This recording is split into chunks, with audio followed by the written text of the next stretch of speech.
Hello guys, good morning. How was your life? I hope you are in a good condition. Today we are from group 4 that consists of Fidel, Mbak Stella, Mas Alvian, and I will present the readings from meeting 12.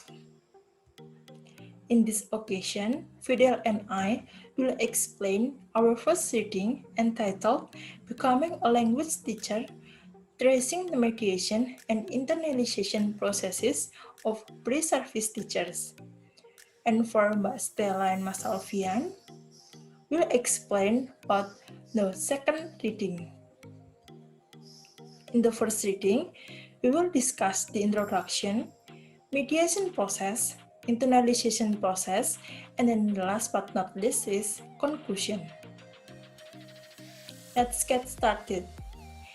In the last 2 decades, there has been an interest in developing language teacher identity in the development of second language teachers.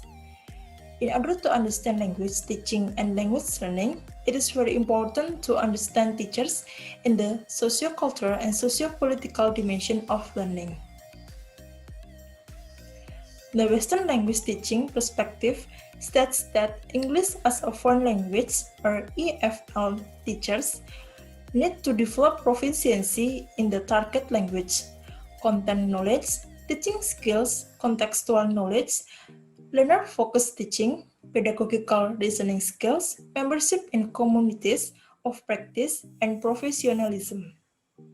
However, to understand language teaching, it must be placed in a specific context because it depends on teachers' views of good teaching, their personal and cultural backgrounds, and student profiles. The language teacher cognition plays an important role in the development of EFL teacher identity. Teachers know, believe, and think about teaching, while teacher learning is an observable dimension of teaching. These two concepts are considered to have an impact on the instructional practices of language teaching and students' language learning. Based on Brock 2003, the complex nature of teacher cognition due to the multiple layers that shape or influence it. The mental life of the teacher, previous language learning experiences, teacher education, teacher belief, classroom practice, and the context of teaching. Okay, we will start from the mediation and internalization. Mediation and internalization are some of the main psychological construct of Vygotsky theory. Mediation refers to human action with the environment, that is, the intermental domain, through the use of certain tools which can be physical, for example textbooks, or symbolic, for example metaphors about teaching.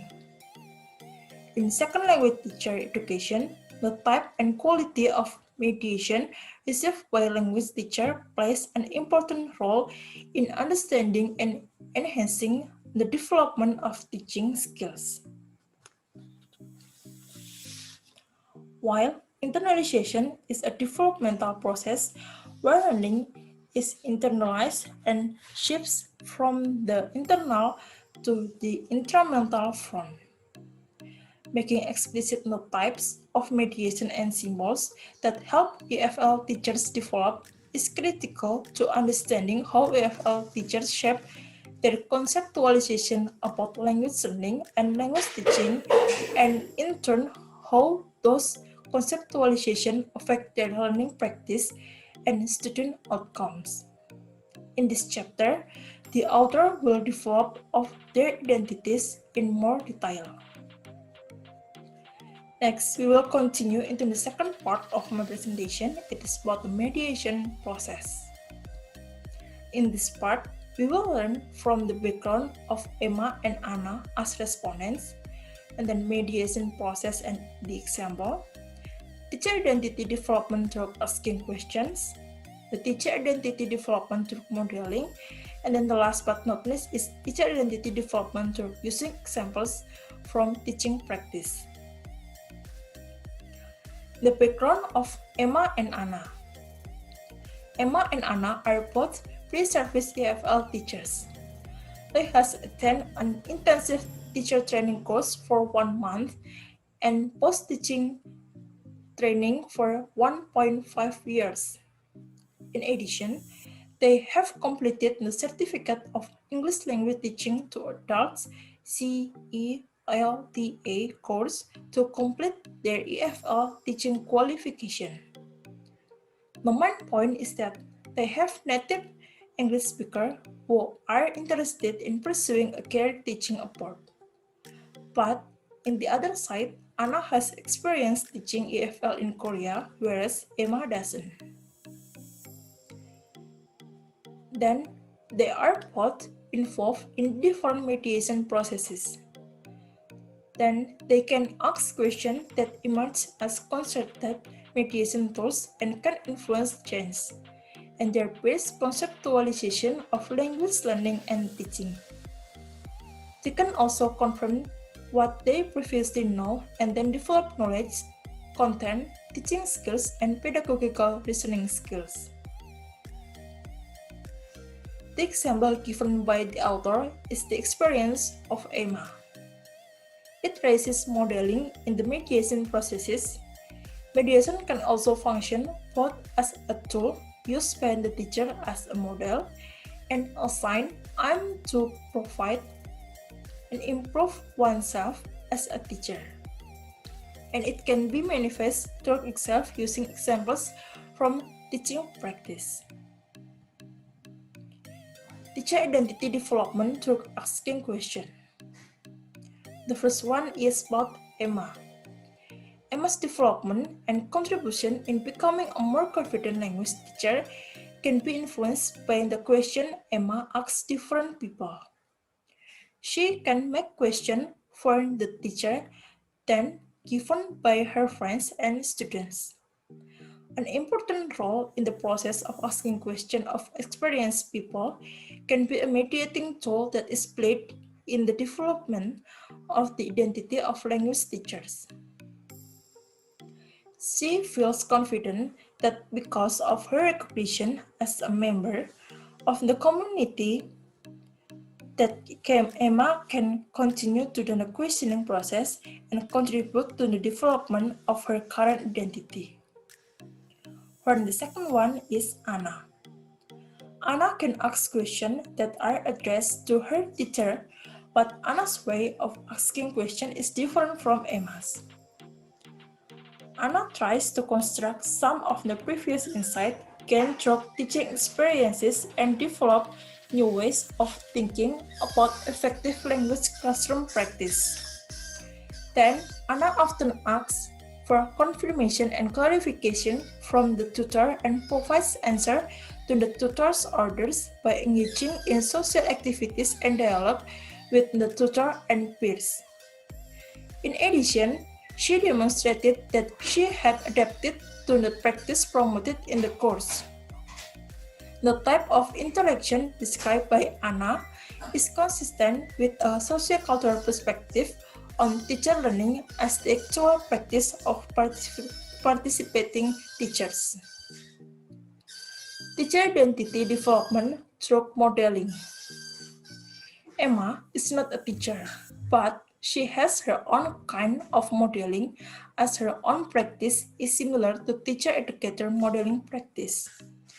Modeling is most often associated with the practice of teacher-educators and considered their professional competence, that is, the ability to explicitly model for her students the thought and action that support one's pedagogical approach. The author distinguishes between modeling, that is, what teacher-educators do, and modeling, what is Emma and a teacher uses in training. Two types of modeling emerge, namely thinking out loud, that is expressing one's thoughts so that others can hear them, and proper modeling, that is providing an actual speaking or thinking model that serves as the preferred model or example. The development of teacher identity was evidenced by her willingness to share how she recognized the useful of instruction, checking question as an important teaching skill. And then, last but not least is about teacher identity development through using examples from teaching practice. Anna uses specific examples from her friends and herself, teaching as a means of constructing and reconstructing some conceptualization of language teaching. She also encourages colleagues to reconstruct what she thinks and knows about adapting authentic material for use in the classroom based on a specific example from peer learning. While engaging in his exchange with colleagues, Anna reaffirmed her knowledge, a whole process that helped her build self-confidence and further develop her teacher identity. Her own efficacy empowers her to influence peer learning and thereby proportionally develops her own teacher identity. Okay, these are the references that I use. Now for the next part will be continued by Fidel. Thank you. Thank you, Anna. Well, hello everyone. As Anna said before, I will explain to you more about the next point, which is internalization process. Well, internalization process is the process of turning emotion or feeling inward or toward oneself.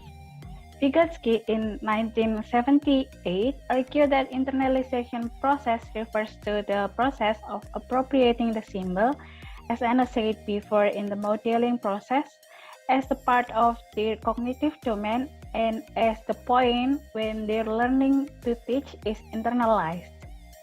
In this journal, internalization process occur in preserving teacher identity development in becoming a language teacher during and after the course and were manifested and translated as making connection, tension, and noticing. Alright, now I will tell you more about internalization process. As I said before, internalization process are translated into the first, making connection, and tension, and the last is noticing. So the first is making connection. Making connection is a necessary tool to internalize the skill and knowledge they were acquiring. Reservist teacher, in order to internalizing with the mediation process, could make a connection between various aspects in teaching English.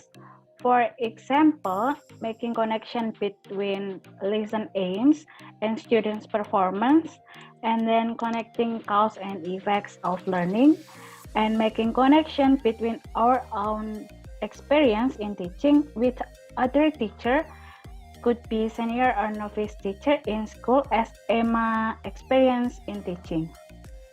The connection can be reversed as reflection within reflection. While Anna translated the making connection by discussing causal relationship. Discussing causal relationship is most commonly found to be a characteristic of novice teacher, where they being able to explain how specific action influence subsequent action and the student response to both. For example, to connect my peers and my classroom practices to the effects on our language students. Like, I really like the listening. I just noticed when I was reading the second time, you told them to write down the answer, and I was trying to read slow, but they didn't hear you saying write down. So they were just listening to me. So when it was the time to switch, they didn't have anything on the paper. So they gave it to other people. That the teacher voice instruction must be clear so the students could complete the task well. That I am trying to connecting that teacher's practice impacts students' performance. All right, the second is tension. Of course, you are familiar with this word because in the curriculum class we have learned about tension, or what we often call by contradiction. Tension can be defined as the conflict or situation with our peers and tutor as the opportunities to clarify possible misunderstanding and grow from the entire experience. Tension might have been negative and uncomfortable experience, but they were also a springboard for them or us to experience a change in teaching practice and our conceptualization. Tension took shape of challenging others' people action and the confusion and doubt and other feelings that make you questioning is the tension that you have. For example, like when the teacher has a sufficient time after finishing the material, why they didn't do correction for the students. Error correction techniques start to be a part of language teaching skill where it becomes the biggest dilemma for the teacher because they need to know when and if to correct students and how to correct the students. All right, the last but not least is noticing. Noticing becomes the last internalization process discussed in this journal. Noticing used by Emma and Anna to realize the change and practice of on their surroundings. There are four kinds of change that can be noticed, which is the first, the change of practice, the second, the change of outcomes, and the last, the change of attitude and belief. For example, you are noticing the change of your students' performance in the third week of teaching becoming well because of the new technique used. You are noticing the students' performance and you are noticing the new technique. You may also notice some change from your students, peers, and yourself in teaching and learning. When you are starting to notice that knowledge was reconstructed and internalized to your existing or prior knowledge. If you read the whole text, you see Emma and Anna has some similarities and differences in mediation and internalization processes in developing their teacher identity. Those different processes may be considered as the internal mediation controlled by the individual teacher, following after the external, which is socially mediated activities. The different routine that we have influenced by the mediation and internalization process that further help us to become the teacher we wanted to be. At the last, this study emphasized that every teacher has a unique path with their own mediation and internalization process. Hence, agency and awareness become an essential process of ourselves as a pre-service teacher and in-service teacher to shape and maintain our teacher identity through the social-cultural aspect. Alright, this video will be continued by Mbak Stella and Mas Alvian at the other links, and they will be discuss more interesting topic related to teacher identity in social psychological perspective. But if you have a question for us, please just write, and thank you for watching. Bye bye.